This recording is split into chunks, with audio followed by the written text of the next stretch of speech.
Egunon? Egunon. Izura ederra dute gero perretxiko hauek. Nola geratzen dira? Izugarri onak.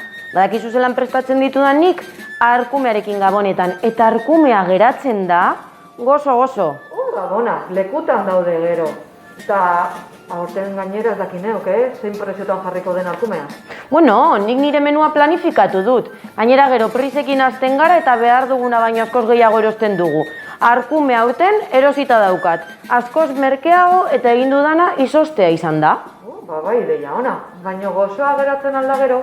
Erosi berritan bezala. Eta gauza bera egiten dut, arrainarekin eta mariskoarekin. Ez aipatu mariskorik niri. Nire familian dire berezi zamarrak onan gabonetako tordu tipikoekin. Urtero dirutza gastatzen dut eta azkenean gehien gustatzen zaiena da arrautza frijitua. Bai, askotan gertatzen da, ezta, eta zuk aurreztuko zenukena. Baina gehiegi komplikatzen gara, eta gero sinplena da gehien gustatzen dena. Tortilla patata, egaluzez betetako piperrak, eta soberan geratzen bada janaria, irudimena nagusi. Nik pasaden urtean, soberan geratu zitzaidan arkumearekin arroza eta empanadillak egin nituen. Kontuan izango dut. Beto, oraingoz, emaidazu kilo erdi bat, eta batzuk izortu ingo ditu gabonetarako, eta hasiko naiz menua pentsatzen. Oso ondo.